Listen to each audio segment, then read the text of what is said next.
Big boss ഹൗസിലെ ജാൻമണി. ജാൻമണി പറയുന്നത് ജാൻമണി മാത്രം ഹൈ ക്ലാസ്സും ബാക്കി എല്ലാവരും ലോ ക്ലാസ്സും ആണെന്നാണ്. ജാൻമണി ഹൈ ക്ലാസ് ആണെങ്കിൽ എല്ലാം നേടിയ ഒരാളാണെങ്കിൽ പിന്നെ എന്തിനാണ് ബിഗ് ബോസിൽ വന്നത്? 100 ദിവസം നിന്ന് ജയിച്ചു കഴിഞ്ഞാൽ 50 ലക്ഷം രൂപയുടെ ഫ്ലാറ്റ് 50 ലക്ഷം രൂപ കിട്ടുമെന്ന് അറിഞ്ഞിട്ട് തന്നെയല്ലേ വന്നേ. ജാൻമണിക്ക് പൈസ ഒരുപാടുണ്ടെങ്കിൽ എന്തിനാണ് ഈ ബിഗ് ബോസ് ഹൗസിൽ വന്നത്? ജാൻമണി ഒരു സെലിബ്രിറ്റീസ് മേക്കപ്പ് ആർട്ടിസ്റ്റ് എന്നാണ് പറയുന്നത്. എനിക്കറിയാൻ പാടില്ല, ഞാൻ ഈ ബിഗ് ബോസിൽ വന്നതിന് ശേഷമാണ് ഇങ്ങനെ ഒരു പേര് ആദ്യമായിട്ട് തന്നെ കേൾക്കുന്നത്.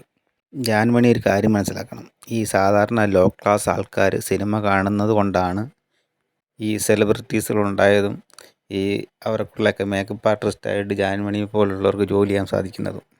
ജാൻമണി ഉണ്ണുന്നതിലും ഉടുക്കുന്നതിലും വരെ സാധാരണക്കാരൻ്റെ പൈസയുണ്ട്. അവർ ആ സിനിമ കാണുന്നത് കൊണ്ടാണ് ജാൻമണി പോലുള്ളവർക്ക് ആ ശമ്പളം കിട്ടുന്നതും അത് ഉപയോഗിക്കാൻ പറ്റുന്നതും ഈ ബിഗ് ബോസ് ഹൗസിലൊന്ന് ഇത്രയും അഹങ്കാരത്തോട് സംസാരിക്കാൻ കഴിയുന്നതും.